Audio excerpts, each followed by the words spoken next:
हर्षित landmark, सपनों का घर जैसा आप चाहते हैं हम बनाते हैं। 1, 2 एवं 3 BHK ready position flat. Call 9827321321। Delhi में प्रधानमंत्री नरेंद्र मोदी 22वें अखिल भारतीय पीठासीन अधिकारियों के सम्मेलन के उद्घाटन सत्र को संबोधित किए और इस दौरान पीएम मोदी ने कहा कि आने वाले वर्षों में देश को कोई नई ऊंचाइयों पर लेकर जाना है, असाधारण लक्ष्य हासिल करने का है और ये संकल्प सबके प्रयास से ही पूरे होंगे। पीएम मोदी ने कहा कि भारत के लिए लोकतंत्र सिर्फ एक व्यवस्था नहीं है, लोकतंत्र तो भारत का स्वभाव है, भारत की सहज प्रकृति है। और साथ ही उन्होंने कहा कि सम्मेलन हर साल कुछ नए विमर्शों और नए संकल्पों के साथ होती है। हर साल इस मंथन से कुछ न कुछ अमृत निकलता है। आज इस परंपरा को 100 साल हो रहे हैं। ये भारत के लोकतांत्रिक विस्तार का प्रतीक है। 82वें अखिल भारतीय पीठासीन अधिकारी सम्मेलन के उद्घाटन सत्र के दौरान लोकसभा अध्यक्ष ओम बिरला ने कहा कि आज विधानमंडलों के सामने ज्वलंत विषयों पर चर्चा और संवाद के माध्यम से देश के सामने और सर्वमान्य समाधान प्रस्तुत करने की जिम्मेदारी है, जिससे लोकतांत्रिक परंपरा मजबूत और विकसित हो। प्रधानमंत्री नरेंद्र मोदी कल वीडियो कॉन्फ्रेंसिंग के जरिए फार्मास्यूटिकल सेक्टर के लिए पहले ग्लोबल इनोवेशन समिट का उद्घाटन करेंगे। 2 दिवसीय इस शिखर सम्मेलन में 12 सत्र होंगे और 40 से अधिक राष्ट्रीय और अंतर्राष्ट्रीय वक्ता विभिन्न विषयों पर विचार विमर्श करेंगे। राष्ट्रीय स्वयंसेवक संघ के सरसंचालक मोहन भागवत ने 3 दिवसीय बंगाल प्रवास के दौरान बंगाल में गुमनाम स्वतंत्रता सेनानियों के योगदान को उजागर करने का निर्देश दिया।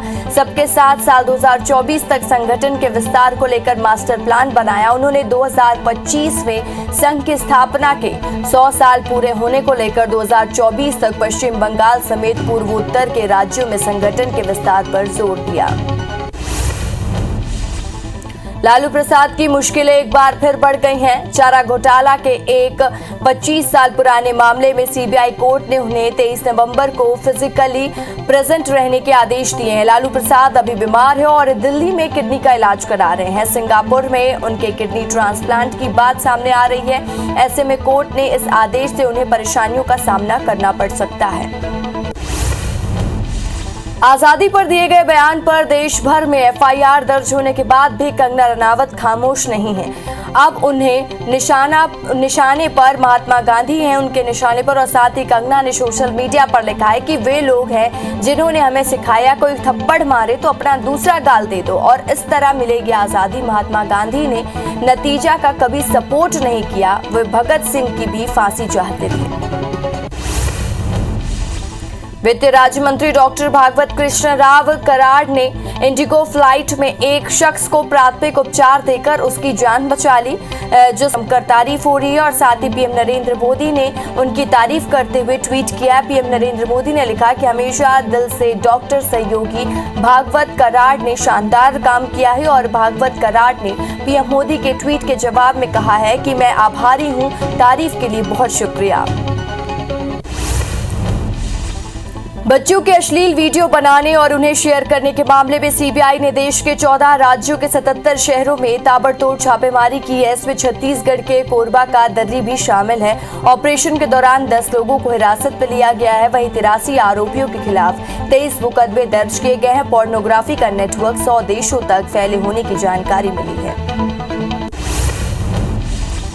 आयकर विभाग ने महाराष्ट्र, आंध्र प्रदेश और तेलंगाना में अलग अलग स्थानों पर छापा मारा है। 275 करोड़ रुपए की अघोषित आय का पता लगाया गया है। अधिकारी ने जानकारी दी कि केंद्रीय प्रत्यक्ष कर बोर्ड ने दावा किया है कि आयकर विभाग ने पुणे स्थित एक खनन यंत्र और क्रेन जैसी भारी मशीनरी बनाने वाली एक कारोबारी समूह के यहां छापे में 200 करोड़ रुपए के अधिक की अघोषित आय का पता लगाया है।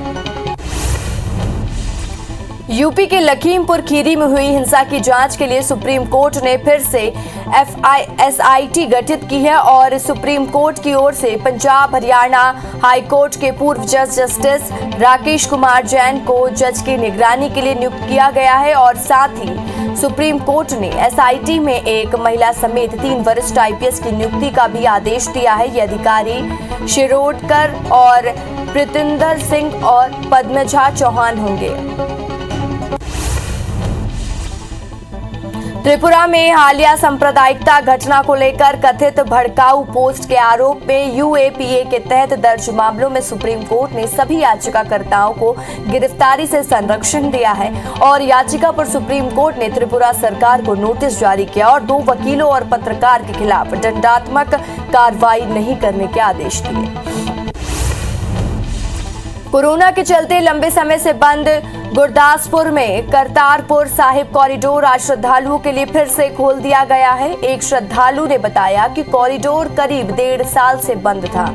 लोग भी इसके खुलने का इंतजार कर रहे थे। हम सब सरकार के इस फैसले का स्वागत करते हैं। प्रकाश पर्व से 2 दिन पहले करतारपुर कॉरिडोर खोलने की जानकारी केंद्रीय गृह मंत्री अमित शाह ने ट्वीट करके दी है। गुरु नानक देव का प्रकाश पर्व 19 नवंबर को है। पहले जत्थे में 250 श्रद्धालु पाकिस्तान जाएंगे। कुल 1500 लोगों को वीजा जारी किया जाएगा।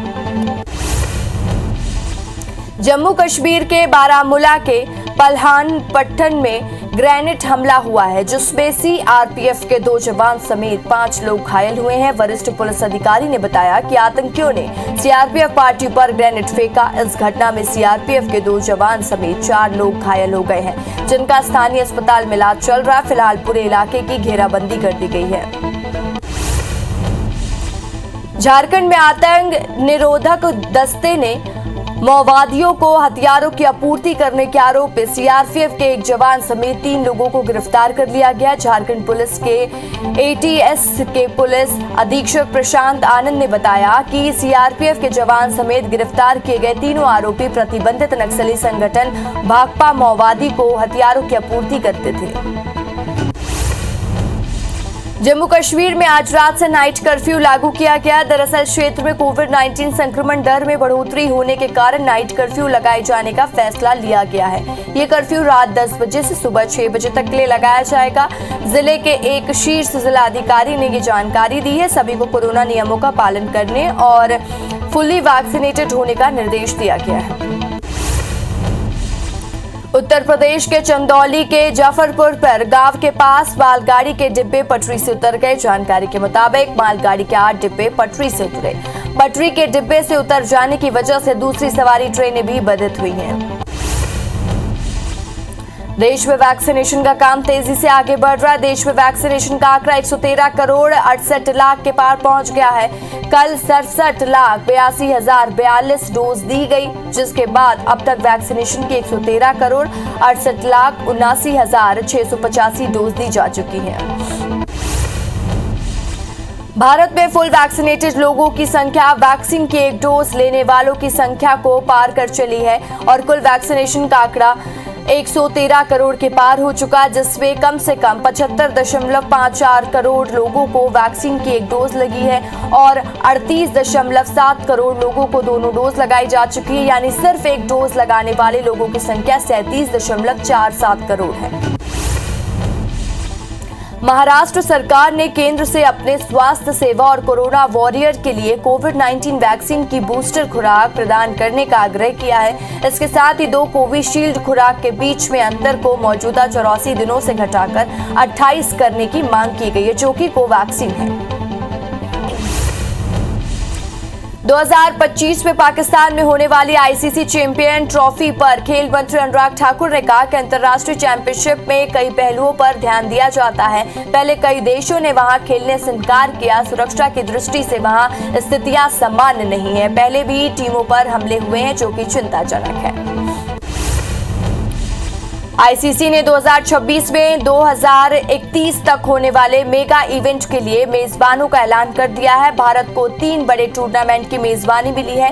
भारत 2026 में श्रीलंका के साथ T20 और 2031 में बांग्लादेश के साथ वनडे वर्ल्ड कप होस्ट करेगा। 2029 में होने वाली चैंपियंस ट्रॉफी भी भारत में होगी। पाकिस्तान को भी एक टूर्नामेंट की मेजबानी मिली है। वह 2025 में चैंपियन ट्रॉफी होस्ट करेगा। भारत न्यूजीलैंड के बीच T20 सीरीज का पहला मैच जयपुर में आज शाम 7 बजे से शुरू होगा। सवाई मानसिंह स्टेडियम में खेले जाने वाले इस मैच में दोनों ही टीमों पर नजर सबसे पहले टॉस जीतने पर रहेगी। एक्सपर्ट के मुताबिक सर्दी और ह्यूमिडिटी लेवल बढ़ने के कारण मैदान पर ओस आ सकते हैं और जिसका फायदा बाद में बैटिंग करने वाली टीम को मिलेगा। पाकिस्तान को भारत ने संयुक्त राष्ट्र में चेतावनी दी है।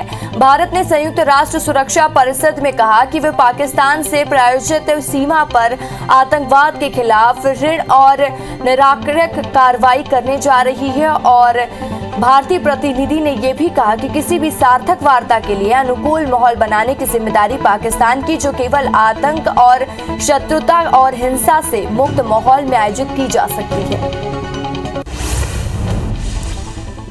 कश्मीर का राग अलापने पर भारत ने पाकिस्तान की खूब खिंचाई की है। भारत ने कहा कि हम स्पष्ट कर देना चाहते हैं कि केंद्र शासित प्रदेश जम्मू और कश्मीर और लद्दाख हमेशा से भारत का अभिन्न अंग है और इसके कुछ हिस्सों पर पाकिस्तान का अवैध कब्जा है, इसलिए पाकिस्तान को ये इलाके तुरंत खाली करने होंगे। भारत ने कहा कि पाकिस्तान में आतंकवादी आम लोगों के बीच खुले में घूमते हैं। अफगानिस्तान के लिए अमेरिका के विशेष प्रतिनिधि थॉमस वेस्ट ने नई दिल्ली में भारतीय राष्ट्रीय सुरक्षा सलाहकार अजीत डोभाल और विदेश सचिव हर्ष वी, श्रीलंका से संयुक्त सचिव जेपी सिंह और अन्य के साथ मुलाकात की है। इस दौरान अफगानिस्तान में शांति बनाए रखने को लेकर बातचीत हुई है। भारत और फ्रांस ने अपने अपने क्षेत्रों में आतंकवाद के खतरों का मूल्यांकन किया है। इसके खिलाफ साझेदारी बढ़ाने की सहमति जताई गई है। पेरिस पे काउंटर टेररिज्म मीटिंग के दौरान दोनों देशों ने इस बात पर जोर दिया कि अफगानिस्तान क्षेत्र में कट्टरपंथ और आतंकवाद का गढ़ न बने और आतंकी हमले की योजना बनाने में न हो, यह सुनिश्चित करने की जरूरत है।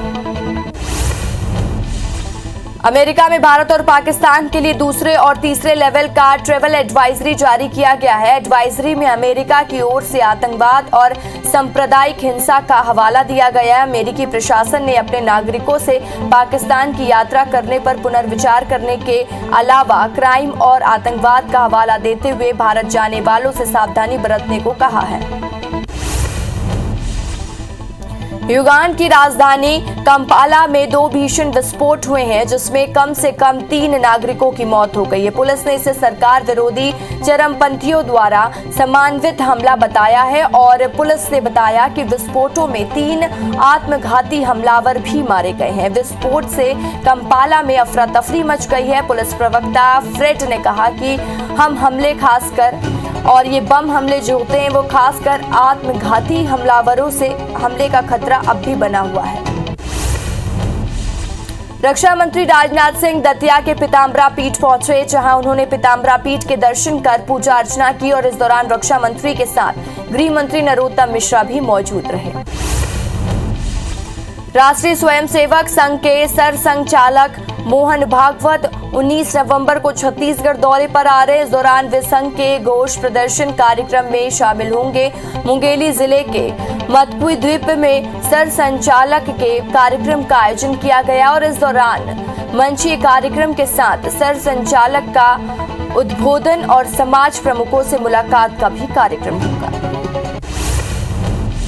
भोपाल में सीएम शिवराज सिंह चौहान ने कोरोना को लेकर समीक्षा बैठक की है। सीएम ने स्वास्थ्य मंत्री प्रभुराम चौधरी, मंत्री विश्वास सारंग और दूसरे वरिष्ठ अधिकारियों के साथ वीडियो कॉन्फ्रेंसिंग के जरिए कोरोना नियंत्रण की समीक्षा करने के बाद कोविड से जुड़े प्रतिबंध जल्द समाप्त करने के निर्देश दिए हैं।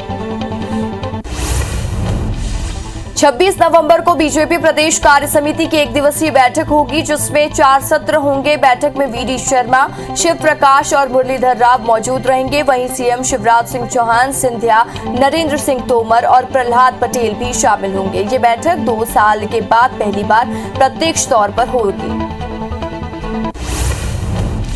मध्य प्रदेश में वैक्सीनेशन महाअभियान फिर से शुरू हो गया है और इस बार वैक्सीन के सेकेंड डोज लगाने पर फोकस रहेगा। प्रदेश में अब भी 2 करोड़ से अधिक लोगों को वैक्सीन का दूसरा डोज लगना बाकी है।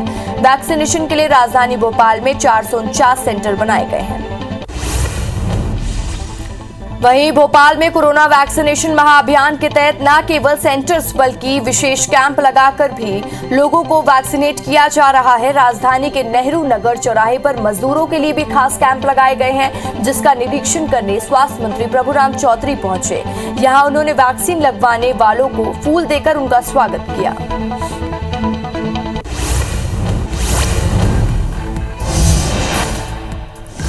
उत्तर प्रदेश में पूर्वांचल एक्सप्रेसवे के उद्घाटन के बाद अब पीएम मोदी महोबा में अर्जुन सहायक परियोजना का शुभारंभ करेंगे। 19 नवंबर को यूपी दौरे के दौरान पीएम मोदी 6,250 करोड़ रुपए से अधिक की कई विकास परियोजनाओं का शुभारंभ करेंगे। बता दें कि अगले साल यूपी में विधानसभा चुनाव होने हैं।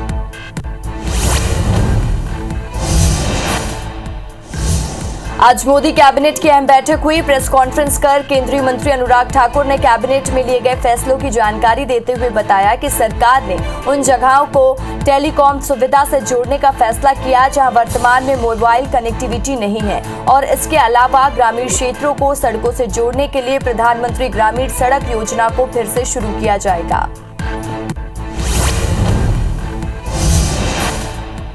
योगी सरकार झांसी में 3 दिन का जलसा कार्यक्रम का आयोजन कर रही है। रक्षा मंत्री राजनाथ सिंह और सीएम योगी आदित्यनाथ ने जलसा का उद्घाटन किया। इस दौरान रक्षा मंत्री ने कहा कि ये पर्व जहां हमें भारत की गौरव गाथा से जोड़ता है, वहीं ये भारत की आजादी के अमृत महोत्सव से भी जोड़ा हुआ है और साथ ही मैं महारानी लक्ष्मीबाई के शौर्य को स्मरण करता हूं। बता दें कि इस कार्यक्रम के समापन में 19 नवंबर को पीएम नरेंद्र मोदी भी आ रहे हैं।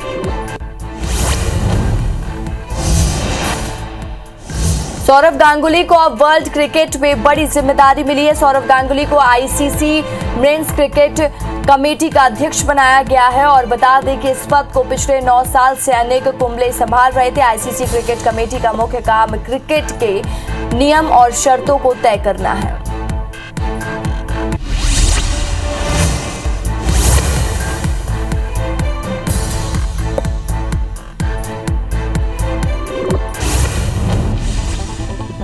सुमावली के कांग्रेस विधायक अजब सिंह कुशवाहा के खिलाफ धोखाधड़ी का मामला दर्ज किया गया। विधायक पर आरोप है कि उनके ग्वालियर के एक शख्स को आवासीय कॉलोनी में प्लॉट बेचे थे और जब उन्हें विकसित कराने की बात आई तो वो मुकर गए। दरअसल भिंड के जसवंत सिंह भाटिया नाम के शख्स ने विधायक और उनके भाई रतिराम कुशवाहा के खिलाफ एफआईआर दर्ज कराई है। धार में कांग्रेस के एक नेता को जिला बदर के लिए नोटिस जारी किया गया है। धार जिला कांग्रेस अध्यक्ष बाल मुकुंद सिंह गौतम को जिला प्रशासन ने जिला बदर का नोटिस दिया है, जिस पर मंगलवार को सुनवाई हुई और गौतम ने इस कार्रवाई को राजनीति से प्रेरित बताया और उसके लिए उद्योग मंत्री दत्ती गांव को दोष दिया। सरगुजा जिले में अपात्र किसानों को 11 करोड़ से ज्यादा की राशि बांटने का मामला सामने आया है। बताया जा रहा है कि जिले में पहली किस्त के लिए करीब 87,000 किसान पंजीकृत थे और लेकिन 9वीं किस्त आते आते सिर्फ 10,000 पात्र किसान ही रह गए। कृषि विभाग ने पीएम किसान सम्मान निधि के ऐसे किसानों का पंजीयन कर दिया जो कि पात्र नहीं थे। करीब 77,000 किसानों के अपात्र पाए जाने पर प्रशासन में हड़कंप मचा हुआ है। महाराष्ट्र के गढ़चिरौली मुठभेड़ मामले में एक और नक्सली का शव बरामद हुआ है और जो मर्दिन टोला में सर्चिंग के दौरान 27वां नक्सली का शव बरामद किया गया है। चट्टानों के बीच फंसा मिला 20 लाख के नामी नक्सली सुखलाल परचेकी का शव और बता दें कि 13 नवंबर को ही मुठभेड़ में 26 नक्सलियों के शव बरामद हुए थे। मुठभेड़ के बाद इलाके में सर्च अभियान जारी था। राजधानी भोपाल में अस्पताल अग्निकांड के बाद अब प्रशासन जगा है। प्रशासन अब शहर में फायर सेफ्टी के नियमों की जांच शुरू कर चुका है और शुरू में है। प्रशासन ने शहर के 300 वहीं 38 छोटे बड़े अस्पतालों पर नर्सिंग होम की जांच की है, जिसमें 80 से अधिक नर्सिंग होम और हॉस्पिटल के पास फायर एनओसी नहीं मिली है। वहीं 150 अस्पतालों को फायर एनओसी जारी की गई है। कटनी की बड़वारा पुलिस ने छापेमारी कार्रवाई करते हुए 11 जुआरियों को गिरफ्तार किया। साथ ही मौके से 89,000 रुपए कैश भी जब्त किए हैं। ये जुआ का फड़ जिले में सीमा से लगे विलायत कला के टिकरिया रेलवे स्टेशन मार्ग से समीप चल रहा था और साथ ही जानकारी के मुताबिक ये जुआ फड़ कटनी जिले के एक बड़े आरोपी का है। रायपुर के धरसिंवा में एक ज्वेलर शॉप में चोरी हुई है। शॉप में चोरों ने 1 किलो सोना और 1.5 किलो चांदी लेकर फरार हो गए हैं। शातिर चोर दुकान में लगे कैमरे भी ले उड़े हैं। बताया जा रहा है कि दुकान का शटर तोड़कर चोर अंदर घुसे थे और धरसिंवा थाना क्षेत्र के शीतलरा पुलिस ने चौकी का ये पूरा मामला है। ग्वालियर में एक स्कूल शिक्षक की बेटी की शादी के दौरान चोरी का मामला सामने आया है और शादी की रस्मों के दौरान एक नाबालिग मौके पर रखे गहने और नकदी से भरा बैग लेकर फरार हो गया। घटना सीसीटीवी में भी कैद हो गई, जिसके आधार पर पुलिस आरोपी की तलाश में जुटी है।